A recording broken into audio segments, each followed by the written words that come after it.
Hello everyone. In this video, we concentrate on the formulas of indefinite integral. देखिए indefinite integral के जितने भी formulas हैं ये सभी डिफरेंशिएशन से आए हैं. अगर आपको इंटीग्रल के फार्मूलाज समझने हैं तो आपको सभी डिफरेंशिएशन के फार्मूले आने चाहिए. कोई भी इंटीग्रल का फार्मूला आपको रटने की जरूरत नहीं है. केवल और केवल डिफरेंशिएशन के अगर सारे फार्मूलाज क्लियर हैं तो कोई भी प्रॉब्लम आने वाली नहीं है. देखिए सी D by D x of sine X. हम सभी जानते हैं साइन एक्स का डेरिवेटिव क्या होता है, कॉस एक्स. तो सिंपल सी बात है, साइन एक्स का डेरिवेटिव कॉस एक्स है तो कॉस एक्स का इंटीग्रल क्या होगा, साइन एक्स. इससे पहले वाले वीडियो में मैंने बताया था integral is the reverse process of differentiation. उसी रूल को अपनाते हुए डेरिवेटिव ऑफ साइन एक्स है कॉस एक्स तो इसका डेरिवेटिव कॉस एक्स है. तो सिंपल सी बात है, कॉस एक्स का इंटीग्रेशन क्या होगा, sine x plus arbitrary constant. इसलिए ऐड करते हैं क्योंकि हमारा इंडेफिनिट इंटीग्रल है. ठीक, एक और फॉर्मूला देखते हैं. जैसे D by D x of cos x is minus sine x. अब देखिए cos x का डेरिवेटिव क्या है, माइनस साइन एक्स. तो सिंपल सी बात है, साइन एक्स का जब cos x का डेरिवेटिव माइनस साइन एक्स है तो साइन एक्स का इंटीग्रेशन जो होगा माइनस cos x होगा. क्योंकि इस माइनस साइन को क्या करेंगे, इसका रिप्लेस कर देंगे. तो क्या मिलेगा, माइनस cos x और प्लस एक आर्बिट्री कांस्टेंट सी जोड़ते हैं जिसको बोलते हैं कांस्टेंट ऑफ इंटीग्रेशन. आइए और देखते हैं. D by D x of ten x. भाई टेन एक्स का डेरिवेटिव क्या होता है, सेक स्क्वायर एक्स. तो टेन एक्स का डेरिवेटिव सेक स्क्वायर है तो सिंपल सी बात है, सेक स्क्वायर का इंटीग्रेशन क्या होगा, ten x plus c. Next formula देखते हैं. D by D x of cot x. Cot x का डेरिवेटिव क्या होता है, माइनस कॉसिक स्क्वायर एक्स. तो सिंपल सी बात है, कॉसिक स्क्वायर का इंटीग्रेशन क्या होगा, integration of cosec square x. इस माइनस साइन को रिप्लेस कर देंगे. Here minus cot x plus c. देखिए मैं बार बार बता रहा हूं, यहां पर जो सी है ये हमारा एक आर्बिट्री कांस्टेंट है. इसको हम कांस्टेंट ऑफ इंटीग्रेशन बोलते हैं. इसी के कारण इस इंटीग्रल को हम बोलते हैं इंडेफिनिट इंटीग्रल. तो आप देख रहे हैं जितने भी डिफरेंशिएशन के जितने भी इंटीग्रल के फार्मूले हैं वो सभी डिफरेंशिएशन के फार्मूले से ही बने हुए हैं.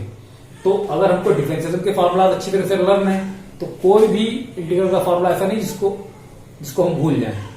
अब देखिए एक और मेरे पास ट्रिक है इसको समझने की. जैसे आपसे कहा जाए कि साइन एक्स का इंटीग्रेशन क्या होगा, ये कहा जाए कॉस एक्स का इंटीग्रेशन क्या होगा, तो सोचो किस फंक्शन को डिफरेंशिएट करें कि हमको कॉस एक्स मिल जाए. भाई सिंपल सी बात है, साइन एक्स को डिफरेंशिएट करेंगे तभी कॉस एक्स मिलेगा. या तो फिर अगर इसका मतलब ये हुआ, इस तरह से हम बोल सकते हैं कि cos x का इंटीग्रल क्या होगा, sin x होगा. या जैसे कहा जाए कि integral of sec square x, तो सोचो किस फंक्शन को डिफरेंशिएट करें कि सेक स्क्वायर मिल जाए. भाई टेन एक्स का डेरिवेटिव क्या होता है, सिक्स स्क्वायर होता है. तो सिंपल सी बात है, सिक्स स्क्वायर का इंटीग्रेशन क्या होगा, टेन एक्स. ये भी ठीक है, इसको ध्यान रखने की. आइए कुछ और फॉर्मूला देखते हैं इसके बाद. जैसे देखते हैं d by D x of log x क्या होता है, वन अपॉन एक्स. तो लॉग एक्स का डेरिवेटिव वन अपॉन एक्स है तो सिंपल सी बात है, वन अपॉन एक्स का इंटीग्रल क्या होगा, लॉग एक्स प्लस इसको मॉड ऑफ एक्स बोलते हैं.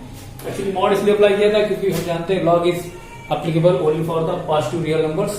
That's why we apply here modulus. कुछ लोग इसको ln ऑफ एक्स बोलते हैं. आइए नेक्स्ट देखते हैं इसी तरीके से d by D x of e की पावर एक्स. ई की पावर एक्स का डेरिवेटिव ई की पावर एक्स होगा. तो सिंपल सी बात है, ई की पावर एक्स का इंटीग्रेशन क्या होगा, ई की पावर एक्स प्लस सी. ऐसे ही d by D x of a की पावर एक्स. हम सभी लोग जानते हैं ए की पावर एक्स का डेरिवेटिव क्या होगा, ए की पावर एक्स लॉग ए बे सी. तो इसका डेरिवेटिव ये है तो सिंपल सी बात है, इसका integration A to the power x का डेरिवेटिव ए की पावर एक्स लॉग ए बे सी है. तो ए की पावर एक्स को जब इंटीग्रेट करेंगे, देखिए ये log a b c constant है, इसका साइड चेंज करेंगे तो क्या मिलेगा, e power x upon log a b c plus c. इससे से ये फॉर्मूला।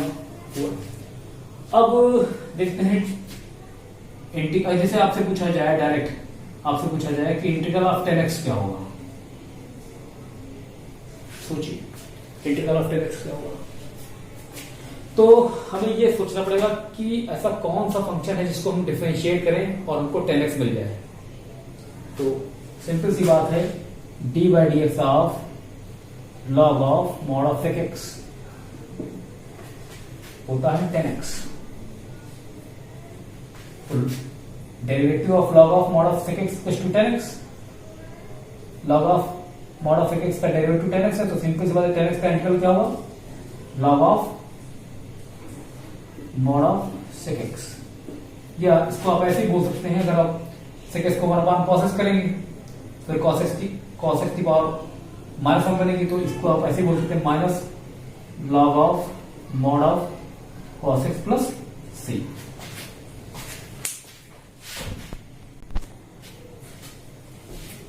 तो अभी तक हमने देखा कोई भी फॉर्मूला, इंटीग्रल के जितने भी फॉर्मूलाज हैं किसी को भी रटने की जरूरत नहीं है, सब टेक्निक्स हैं। डिफरेंशिएशन के फॉर्मूलाज अगर हमको अच्छी तरह से आते हैं तो हम सारे के इंटीग्रल के फॉर्मूलाज को ध्यान रख सकते हैं और कभी भी कोई भी फॉर्मूला गलत नहीं होगा।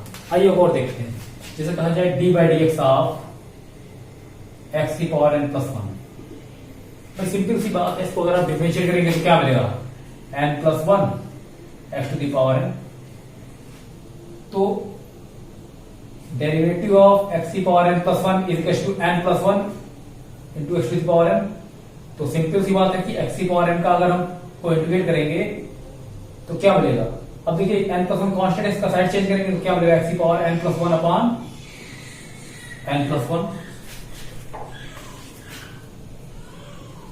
Plus c. ये तो हुए कुछ जनरल फॉर्मूलाज। और बात करते हैं, जैसे कहा जाए इंटीग्रल ऑफ 1 dx। सिंपल सी बात है, 1 का integration with respect to X पूछा जा रहा है। तो देखिए इसको बताने के दो तरीके हैं। सिंपल सी बात है, अगर हम 1 को चाहें तो लिख सकते हैं एक्स की पावर 0। एक्स की पावर 0 को अगर आप इंटीग्रेट करेंगे तो क्या मिलेगा, एक्स की power 0 plus 1 upon 0 plus 1 plus c. तो उस रूल के हिसाब से क्या हो गया, x d x. Integral of 1 with respect to x is x plus c. या इसको एक और तरीका है, इसको ऐसे भी समझ सकते हैं, जैसे मान लो लिखा है इंटीग्रल ऑफ 1 dx। तो सिंपल सी बात है, dx एक बहुत छोटा सा पार्ट है x का और हम यहां पर इंटीग्रेट कर रहे हैं, तो dx plus dx plus dx plus dx plus dx and so on infinite times, then we got here x plus c. समझने की बात है, जो आपको ठीक लगे उस कॉन्सेप्ट को आप अपना सकते हैं। तो ये तो वो कुछ बेसिक फॉर्मूलाज जो हमें ध्यान रखने हैं, और कुछ और भी फॉर्मूलाज हैं जो कि बहुत इंपॉर्टेंट हैं आगे के लिए, उसको भी देखते हैं। आइए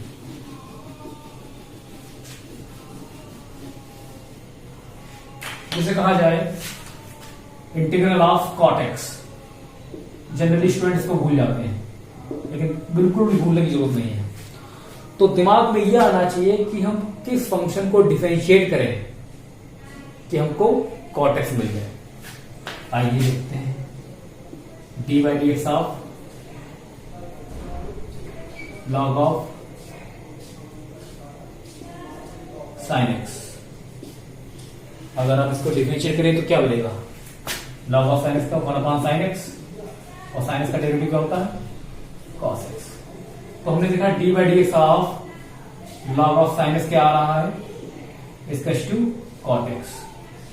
तो derivative of log sine x कितना है, कॉट एक्स है। तो सिंपल सी बात है, कॉट एक्स का इंटीग्रेशन क्या होगा, log of sine x, log of mod of sine x. मैं बार बता चुका हूं, यहाँ पर मॉड अप्लाई करने का केवल एक ही रीजन है, because log is applicable only for the positive real numbers, that's why we apply here modulus.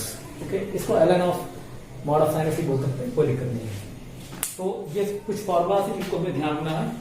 अगर इन फॉर्मूलाज को ध्यान रखेंगे तो क्वेश्चंस इजी होते चले जाएंगे। आइए सब कुछ अभी हम कुछ इंडिपेंडेंट निकल के कुछ बेहतरीन क्वेश्चंस देखेंगे जो कि बहुत इंपॉर्टेंट है एग्जामिनर पर्पज से।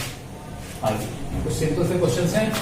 सबसे पहले कुछ एनसीईआरटी क्वेश्चन देते हैं। जैसे क्वेश्चन है हमारे पास, x cube minus x square plus x minus one upon x minus one.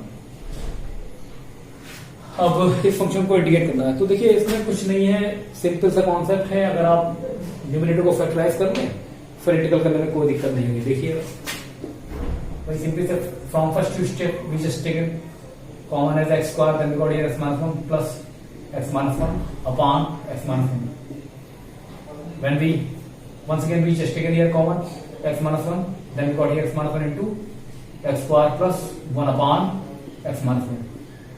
Here x minus 1 x minus 1 both are cancel out, then we got here x square plus 1 dx. अब देखिए simple सी बात है, here we have x square plus 1 and अब ये जो integration का operator है ये डिस्ट्रीब्यूट हो जाएगा, तो क्या मिलेगा x square dx plus 1 dx। आप चाहे तो यही पर आर्बिट्री कांस्टेंट ऐड कर सकते हैं इसकी, तो हमको पता है कि